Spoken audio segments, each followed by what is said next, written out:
Before we get started, I have an important message. If you're on Medicare or about to be, you don't want to go it alone. And you don't want to just call the first guy who sends you a postcard.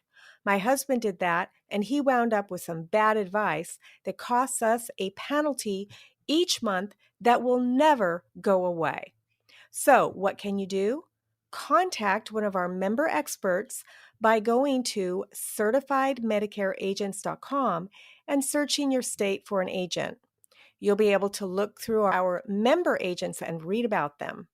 Then you can reach out to the agent or broker you select directly through the site. Now, one thing you should know is other sites who do this sell your information to 15 or more agents so you can get hundreds of unwanted phone calls. Not so with certifiedmedicareagents.com. You'll only be contacted by one agent, and if there is a problem, I may personally reach out to you. But generally, you will only hear from the one agent you select. So head on over there right now before you forget and find a qualified and certified agent that can help you today.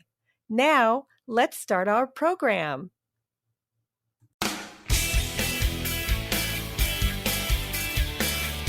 Welcome back to the Rock Your Retirement Show. I'm your host, Kathy Klein, and today we're talking about marriage. Now, neither Barbara nor myself are mental health professionals, so please don't take this episode as professional advice. If you're having marriage problems or considering getting married, please seek counseling from a qualified professional. These are just our experiences and what I've learned from research. If you are a long-term listener to this show, you already know that one of the 6 pillars to a great retirement lifestyle is your relationship with your significant other if you have one. But this is not an easy thing in the United States. Here we have been taught that marriage is something that should be entered into for life, and that divorce is almost always a bad thing. But most marriages here fail. And when they do, it's usually because one or both of the partners were too selfish to care about their partner's needs. And so what can we do? How can we make our relationships better? What can we do to keep them together? In this episode, we'll share a few secrets about relationships. So if you're not married, you can use this information with your friendships, so keep listening. We'll be talking about the following. Be flexible. Things don't always go as planned. Have adventures with each other. Take time out for yourself too. And be kind. So let's get started. If you listened to the last episode we released, you found out that things don't always go as planned. Barbara and her husband purchased a beautiful, brand new motorhome and were ready to go on a dream trip. If you haven't listened to that episode, go back and listen. Although it's not Barbara's voice you'll hear, it is her words. We used a computer voice so that we could get the episode out to you because Barbara and I have been so busy. And I'd like to apologize to the listeners for not getting this episode out earlier. We had a few people reach out to us to determine if we're okay. And yes, we are. Barbara's been traveling, and I wasn't really ready to do a solo episode in the interim. So we went dark. Because this is an independent show with no advertisers, we were able to do that and come back now. But I'm sorry I didn't at least send an email or anything to let you know what was going on. And we'll try to do better next time. Now, this really ties into this first segment. Things don't always go as planned. When you are retired or preparing for retirement, you need to be flexible. Now, flexibility is something I'm working on. It's very difficult for me to change midstream. This is especially true if I'm trying to learn how to do something. And I think I got a bit of a bad reputation in my synchronized swimming because of that. The choreographers have to make adjustments to the routines so that every swimmer can shine in the show. After all, we're not spring chickens and we are not competing at the Olympics. Every one of our synchronized swimmers has a life outside of swimming. So early this year, our routine got changed several times, not only to accommodate our team members, but also because we lost two of our swimmers due to health issues. And we also had a replacement because one of our swimmers decided that she'd rather do a different activity. Luckily, we could replace that swimmer, but our team kept getting smaller. Every time our routine was changed, I would snort. I thought I was being funny, but now I realize I was causing a lot of stress to the choreographers. I learned a lot about being flexible and how it doesn't just affect me, but also affects people around me. So it's something I'm working on under the subject of friendships and significant others. Of course, I still have a lot of work to do before being considered flexible.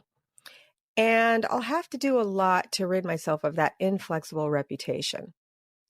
Let's hear what Barbara has to say about it. I would call this when things don't go as planned. Because when you have a planned trip, you have dates and times of where you need to be. And when everything falls apart, you have to start canceling plans. And one thing I learned is RV resorts don't cancel plans for bad weather. And we were in bad weather. We were snow, we were rain, everything was crazy. So I didn't know if we could get any of our money back, but we had a 9-day trip planned down the Oregon and California coast till we got to Arizona. But when I called them and truthfully told them our story, that we had a brand new 2022 that wouldn't start, the sympathy was amazing.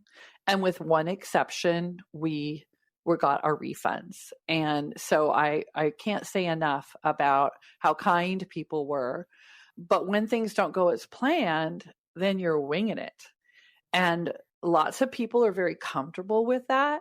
I'm not. I want to know where I'm sleeping, where I'm plugged into, where I'm hooking up, and I do exhaustive research. But at the point that it finally got started, it was go time. And we were 2 weeks beyond what we'd already paid for in Arizona. And okay, it's just money, but it still felt wrong that we've paid for this and we're not there enjoying that. So we just did a beat feet, just start driving.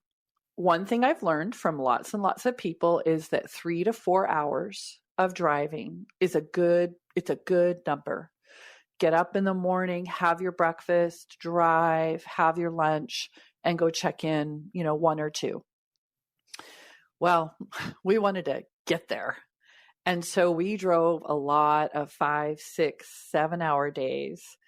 And then you don't have anywhere to sleep because you don't know where you are.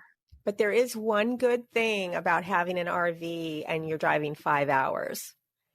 You have a bathroom, right? Amen, sister. And so have a bathroom. I can't go as far as my husband can. So he'd go, oh, I'm fine. I'm like, I'm not. And so, yeah, having a bathroom, but also having a place to make a sandwich or to be able to get up and get him some chips or a drink or a cup of tea or something. And, it's fully functional with or without power. You have generator and everything. And so that was good. But I have to say that there's a whole world out there of Walmarts and Cracker Barrels. And they let you stay there, right? And they let you stay there. And so while it wasn't the most restful night, because they're usually by a major highway or an airport or something like that, you can do it. You can do it. I think that was early on him driving and, getting in and out of parking lots and whatever was really white knuckle for us because we're towing a Jeep. But the more he drove, the better he got at it, And so one learning I have with an RV is when things don't go as planned and you don't have anywhere to go, you're going to be okay. You can pull over just about anywhere. And as long as you feel safe, geographically safe and there's room to put your slides out, you can go to bed, get up the next morning and head on. So you can cover a lot more territory, more distance than I had imagined. And we really kind of let it go. Like, we had in our mind what we were going to see and what we were going to do. And at this point, it's like, okay, just get there. Now, I want to let you know that the next episode of the Rock Your Retirement Show will be going over Barbara's latest adventure. In this adventure, she and her husband helped build a house in just a few days. They went to Mexico with their small church fellowship group and built a house. Now, I'm not going to tell you the entire story. I'll let Barbara do that in the next episode. But I can tell you that adventures can help strengthen a marriage. Now, how can adventures strengthen a marriage? Well, they give both partners opportunities to grow together. You see, when you're married, your partner becomes part of your identity. And when you're retired, you become more of yourself. That means you have new interests and new hobbies. Adventures allow you to explore those interests and hobbies.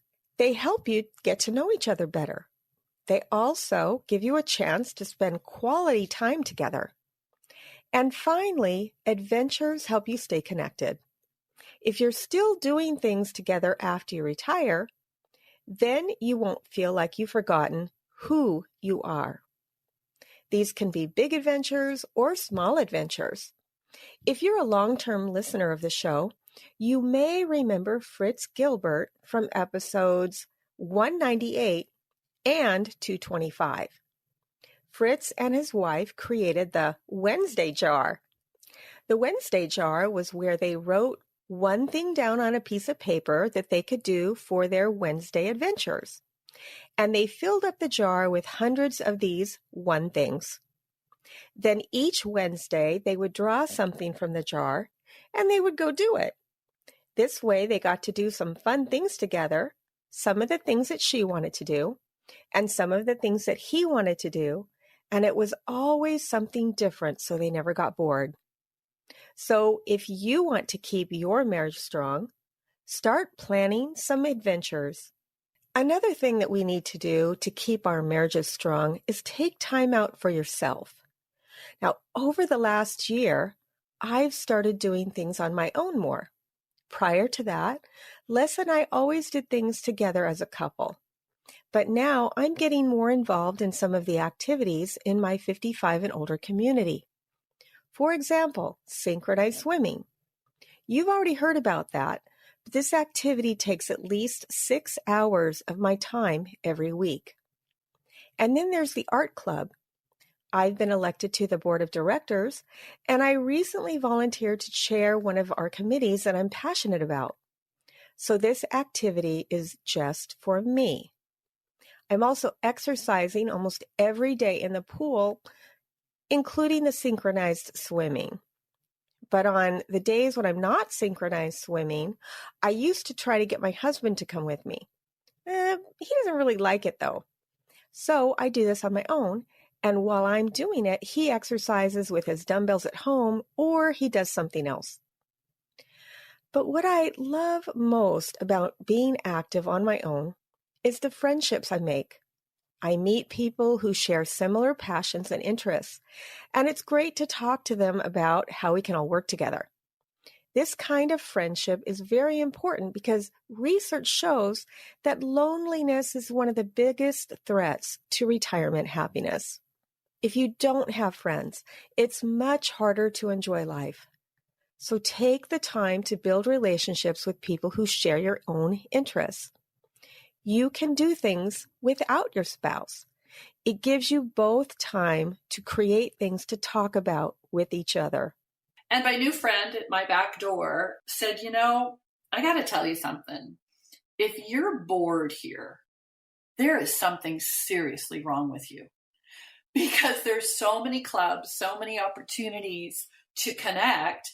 And especially if you're in the pet section, you're going to meet people.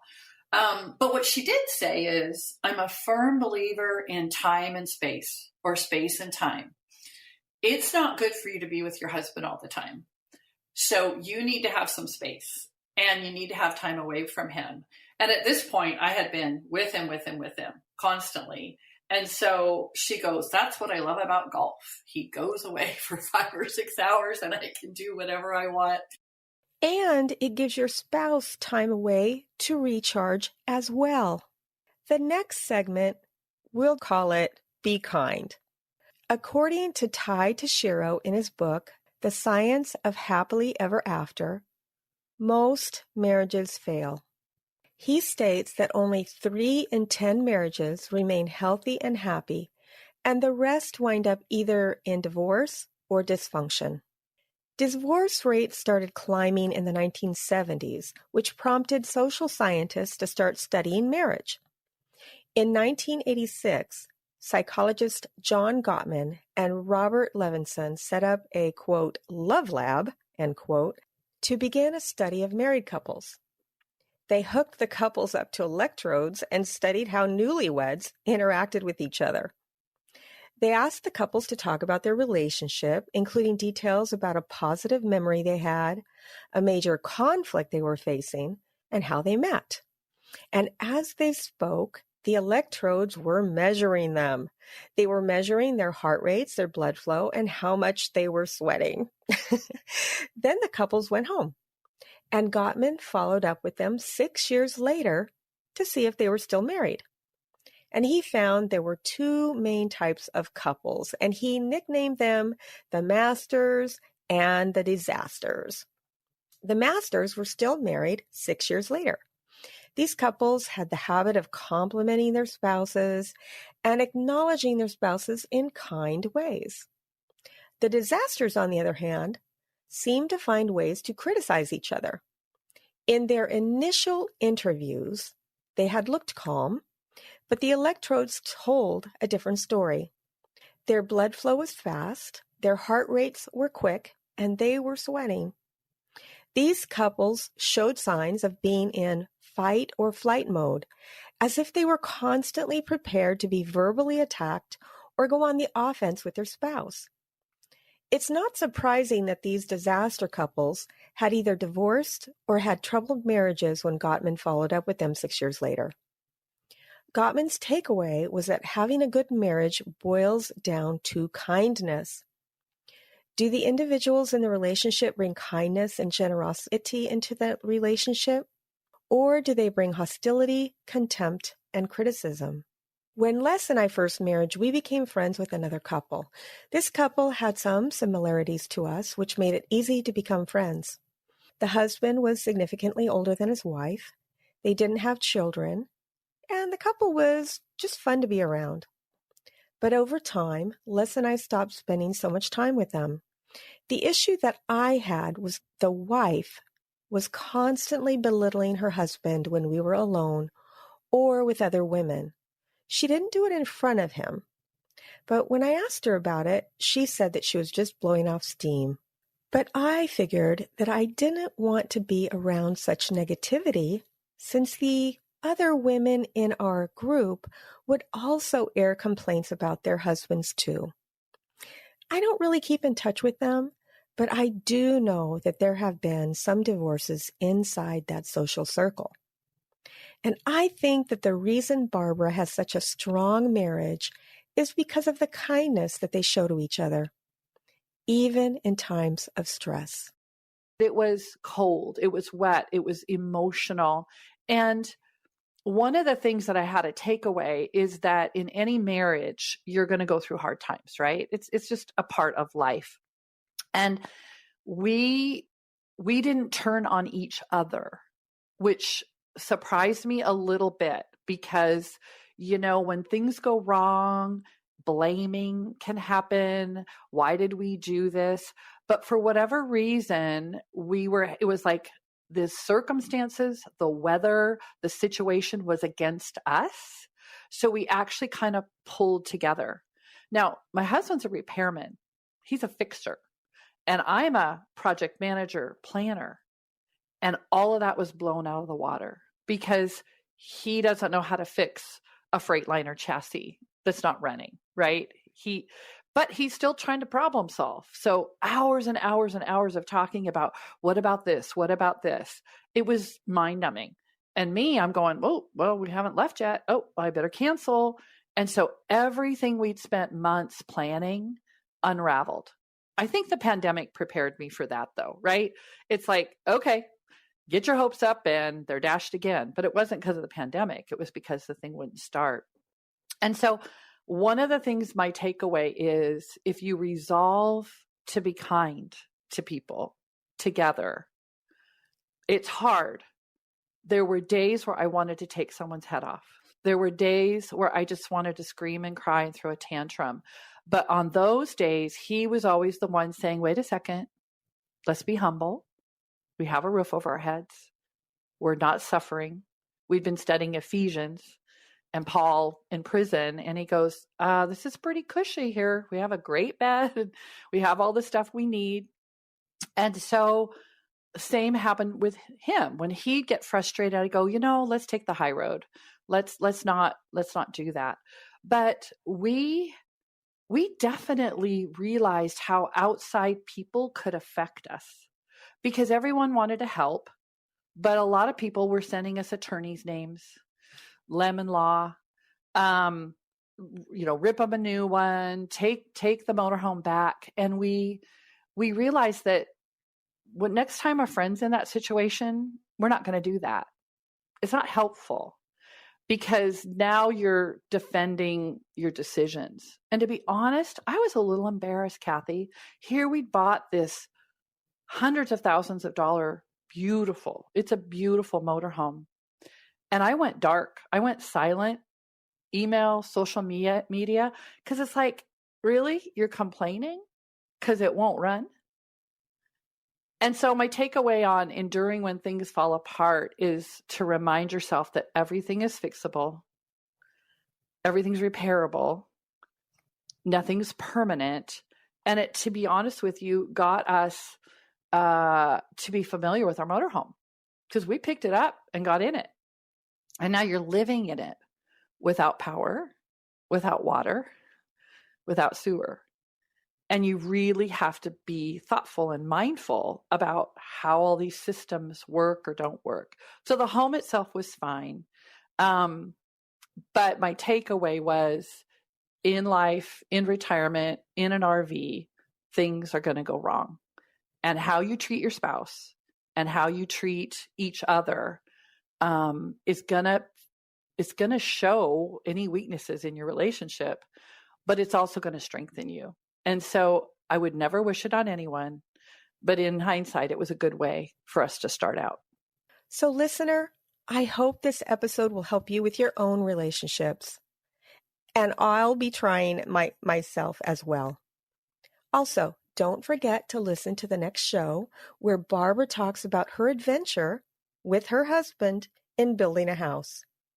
And if you haven't joined our mailing list yet, just send us an email at podcast@rockyourretirement.com and we'll add you.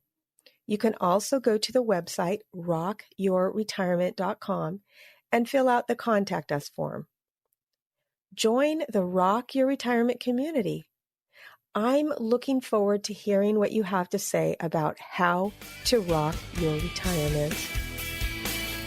See you next time on the Rock Your Retirement Show.